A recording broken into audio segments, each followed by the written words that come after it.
Okay, samahan niyo ako guys mag-unbox ng aking dumating na parcel. So, ang dami kong parcel dito ngayon. Eto. So, samahan niyo ako. Alam niyo ba guys, na sobrang tagal na nato na naka-add to cart sa akin, pero hindi ko siya mabili-bili. Alam niyo kung bakit? Kasi sobrang mahal. So, ngayon, andito na. Pangarap ko lang to guys. Pangarap ko siya kasi, alam niyo ba, pag financing na ako, guys, ang laki niya, ang ganda. Wow. Guys, alam niyo ba, sobrang pangarap ko itong mga bagay na to. Ewan ko, simula nung medyo tumanda-tanda na ako ng very light.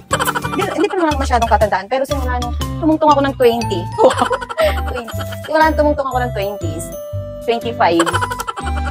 Nahiligan ko na yung mga ganitong bagay. Siguro ganun talaga kapag ka medyo tumatanda ka na, ang hilig mo na gamit sa bahay, gano'n.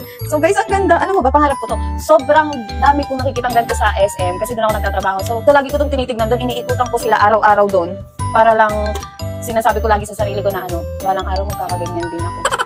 So, eto na nga guys, hindi man siya branded sa ngayon, pero at least non-stick pa rin siya. Kasi sa tuwing nagbablog ako, ang ginagamit ko, yung sinauna pa naming kawali. Sunog-sunog na yun guys.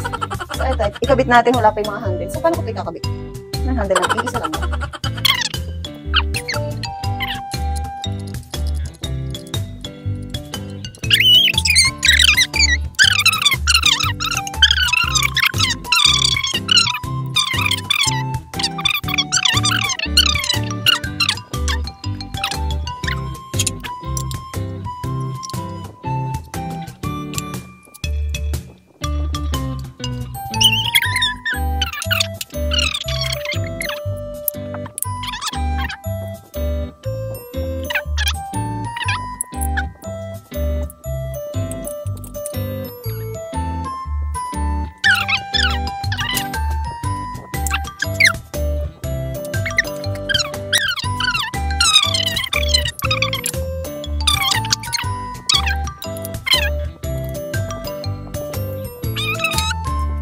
And the last one.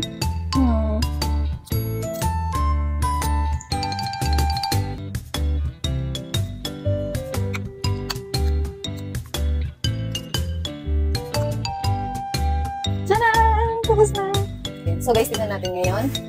Oo. Yan siya kaganda. Papakita ko sa inyo. I'm so excited. Dikit muna natin ito. So yan. Tingnan nyo guys. Diba? Ang syala. Hindi na nakakahiya na magluto ako. Dati kasi yung pinaglulutuan ko, grabe. Sinauna pa namin kawali, kaldero, kasirola. Yung mga pinaglulutuan ko nakakahiya. Ngayon hindi na nakakahiya, diba? Oh, diba? Ang pretty! Okay guys, sa mga gusto rin magkaroon ng ganito, ilalagay ko rin naman yung link sa comment section o kaya naman sa caption. Kaya naman yun lang. Salamat! Bye!